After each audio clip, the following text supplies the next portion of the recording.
오늘 들려드릴 이야기는 저주의식을 하고 돌아오는 중에 있었던 일에 대한 것입니다. 당시 상황을 동영상으로 촬영하지는 못하였지만 언젠가는 꼭 촬영을 할 생각입니다. 촬영을 할 경우 동선이 공개되는 문제가 있어서 아직 촬영은 하지 않고 있습니다. 좁은 시장 골목은 100m가량 되는데 낮에는 평범한 재래식 시장이지만 밤에는 오싹한 분위기로 변합니다. 저주대행 장소를 여러 군데 헌팅해서 확보하고 있기에 사연에 따라 장소를 정하는데요. 장소를 정할 경우 고려 조건들은 비용, 사연 대상 등등에 따라 다양합니다.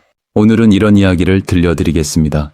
이 날도 새벽이 거의 끝나갈 무렵 산에서 걸어 내려오고 있었습니다. 자주 다니는 길이 아니었고 드물게 다니는 길이고 특히 산에서 내려오는 경우에는 체력이 거의 고갈된 상태여서 더욱더 오싹한 기분이 들었습니다. 화면에서는 좀 밝게 연출이 되었지만 실제로는 매우 어둡습니다. 절대 지나가고 싶은 길은 아니죠.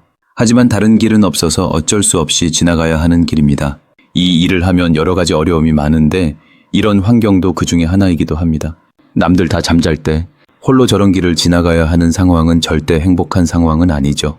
하지만 약속은 약속이니 지켜야 할 것입니다. 돌아가는 길이 있으면 참 좋은데 우회로는 없는 산입니다. 시장 골목은 매우 좁습니다. 두 사람이 나란히 걸으면 길이 막힐 정도로 좁습니다. 영상에서 보여지는 폭보다 더 좁다고 보시면 됩니다.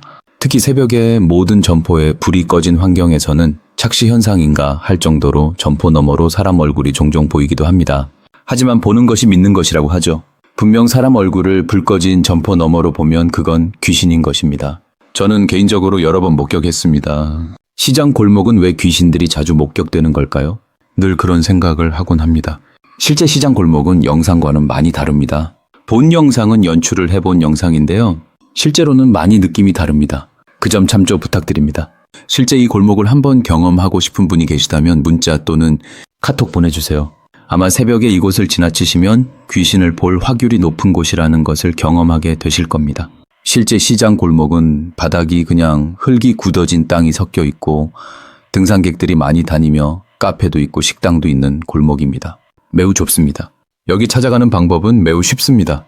그런데 공개하지 못하는 이유는 여러분들도 아시다시피 제가 무속 사이버 레카들에게 공격을 많이 받잖아요. 그래서 동선 노출은 좀 꺼리게 됩니다. 낮에는 식혜부터 커피까지 파는 곳이지만 밤에는 완전 달라지는 좁은 골목이죠.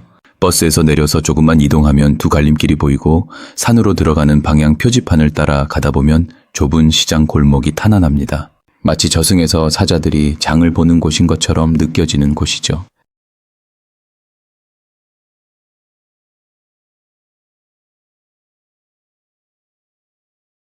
과거 군부 독재 시절 수많은 서민 영세 상인들이 피해를 많이 보았고 그 과정에서 운명을 강제로 다하는 일도 많아서 이렇게 좁은 골목에 있는 영세 재래시장에는 하늘 품고 고인이 되신 분들이 많습니다.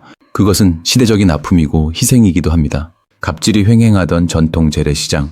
여인이 생계를 꾸리기 위해 홀몸으로 생선가게를 열고 농거물을 다루며 뜨개질을 해서 내다 팔아 한 가족이 근근히 먹고 살았던 전통시장. 하급 공무원의 횡포에 신음하며 피눈물을 훔치던 재래시장. 다른 상인에게 성폭행을 당해서 어디 가서 하소연도 못하던 그런 곳이 재래시장의 어두운 면입니다. 그래서인지 이곳은 정말 원기들이 많습니다. 이곳을 지나가면서 늘 느끼지만 정말 소름이 돋습니다. 한기까지 느껴질 정도로 음기가 매우 강한 곳입니다. 그래서 귀신을 목격하면 진짜 귀신인지 아니면 음산한 음기로 인해 환각에 의해서 보인 것인지 약간 혼동되기도 합니다. 그러나 여러 번 이곳을 지나가면서 드는 생각은 확실히 이곳은 웡이들이 많다라는 생각입니다. 그렇다면 왜 시장 상인들은 계속 이곳에서 영업을 하는 걸까요? 아무런 일도 없이 영업을 하는 걸까? 저는 그런 생각이 들었습니다. 그런데 제 과거가 떠올랐습니다. 과거 구도자의 길을 가면서 귀신도 보고 폐가에서도 밤을 지새기도 하였습니다. 살이 애는 듯한 혹한의 추위가 악령보다도 더 무섭죠. 그래서 그럴 경우에는 원귀들 정도는 두렵지 않습니다. 흉계서 혹한의 추위를 피해서 하룻밤을 지새는 동안에도 귀신을 보았지만 저는 오히려 죽음을 염두에 두고 있어서 귀신이 친근하게 느껴졌었죠. 어차피 죽으면 나 역시 귀신이 될 것이고 어쩌면 구천을 헤매는 한이 사무친 원앙이가 될 것이라고 생각했었죠. 그래서 귀신이 무섭기는커녕 친근하게 동질감이 들었습니다. 우리가 보통 원앙이, 원홍이, 원기, 악령, 악귀 등으로 부르는 귀신들은 모두 다 사연이 있을 겁니다. 그래서 많은 분들이 그러한 한을 풀어주면서 천도제를 지내기도 합니다. 하지만 한 가지 중요한 원칙이 있습니다. 죽은 자들은 산자들의 삶에 영향을 주면 안 되는 겁니다. 그것은 마치 아버지가 자신의 인생이 행복하지도 풍요롭지도 않았으니 아들도 행복하거나 풍요로운 삶을 살면 안 되다는 주장과 같습니다. 아버지의 차는 국산인데 아들이 성공을 해서 외제차를 모는 것에 화를 내는 것과도 같은 말입니다. 그래서 저는 늘 퇴마 부적 퇴기 도구들을 가지고 대비를 합니다. 퇴매는 부적도 잘 듣지만 퇴기를 위한 주술적인 도구들도 한 몫을 합니다. 여러분이 주의해야 할 것이 있습니다. 과거 저의 경우에는 구도자의 길이란 곧 죽음을 염두에 둔 마지막 몸부림이었다는 것을요. 그래서 흉가나 폐가에서 추위를 견디는 일은 이미 죽은 사람이나 다름이 없었던 터라 귀신이건 악령이건 신경 쓰지 않았었다는 것입니다. 살아도 산 것이 아니었고 죽어도 괜찮다는 마음이어서 납골당의 수백 명의 홀령을 한 몸에 받기도 하였었죠. 그렇기에 흉계에서 귀신들을 봐도 동질감을 느끼며 어떤 일이 일어나건 상관이 없다라는 마음이었죠. 하지만 여러분이 주의해야 할 것은 그것은 정말 운이 좋았던 것이었고 창조신의 섭리 그리고 축복과 사랑을 깨닫는 여정이어서 문제가 발생하지 않았던 것입니다. 그런 특별하고 예외적인 상황이 아니라면 귀신을 보고 동질감이나 동정심을 갖지 마십시오. 그런 동정심이나 동질감은 빙의로 이어질 수 있습니다. 돌아보면 저는 기운이 범상치 않았던 사람이고 어릴 적부터 악마들과 싸우며 성장했기에 문제가 없는 것입니다. 잔뼈가 굵어지면서 강해진 것이기에 저주대행을 아무리 많이 해도 문제가 없는 것입니다. 일반 무당이라면 역살이나 빙의 등으로 혼절할 것이죠. 그래서 저를 공격하는 사이버 무속레카 선무당들은 제대로 된 저주대행 현장 사진이나 영상이 없는 것입니다. 그들은 두려워하죠. 잡기가 들러붙을까봐 무서워서 절대로 저주터에서 저주주술을 행하지 못합니다. 늘 신당 안에서나 사찰 안에서 안전하고 편하게 저주를 거는 쇼를 할 뿐이죠. 주술은 실전입니다. 무서움, 공포 이런 감정들을 저도 느낍니다. 그러나 그런 감정을 존중하고 사랑하며 나아가는 것이 주술사의 길이기도 하고 우리 인생이 그렇죠. 다 같습니다. 두렵고 무섭고 약해지는 기분을 피하지 못하죠. 그러나 그런 감정들은 그저 감정일 뿐입니다. 실체가 없는 기분은 공중에 떠 있는 구름과도 같습니다. 그렇기에 그런 감정들의 의미를 두지는 마세요. 그냥 생각을 하고 그것이 합리적이라면 실천하는 것입니다. 그래서 호랑이 굴에 끌려가도 정신만 차리면 극복할 수 있는 것입니다. 호랑이도 심장이 있고 심장을 찌르면 호랑이도 죽습니다. 호랑이의 우렁판 포효는 겁죽일 뿐 그런 것은 실체가 없는 감정일 뿐입니다. 로봇처럼 칼을 뽑고 호랑이가 가까이 다가와 목을 물려고 하면 오로지 하나만 생각하는 것입니다. 내 손에 있는 칼로 호랑이의 심장을 정확히 찌르는 것만 생각하는 겁니다. 그것은 1초면 충분합니다. 감정에 휘둘릴 필요가 없습니다.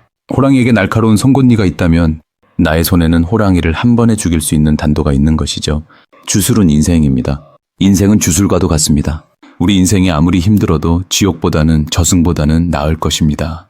찬란한 햇볕 아래 신의 축복을 느끼며 먹는 김밥 한 줄, 종이컵 커피 한 잔, 그것이면 족하지 않습니까? 큰 사찰을 가지고 의시대봤자 그게 무슨 의미가 있을까요?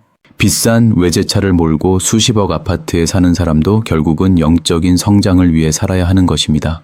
그런 생각을 늘 하기에 저는 아무리 무섭고 공포스러운 이 길을 그냥 나아갑니다. 내일이면 어김없이 떠오를 밝은 태양을 생각하며 나아갑니다. 축시가 지나고 새벽이 다가오는 것을 어떤 악마도 막지 못하니까요. 주술의식을 마무리하는 매번 느끼는 것은 우리 인생은 영적인 세계와 단절할 수 없다는 것입니다. 늘 하늘 높이에서 자신의 모습을 바라보시기 바랍니다.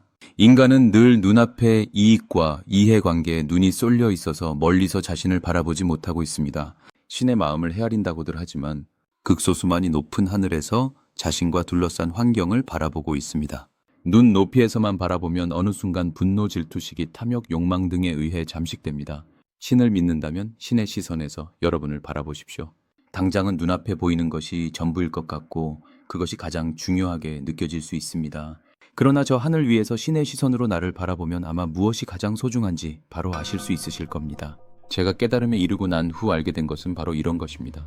진짜 신경 써야 할 것이 무엇인지, 왜 이승에서 이런 여러 가지 일들을 겪는지, 무엇을 가장 소중하게 여겨야 하는가에 대해서 생각을 하며 살게 된다는 것입니다. 높은 곳에서 여러분을 바라보시면서 이승에서의 미션을 달성하시기를 바라며 오늘 영상은 이만 마치겠습니다.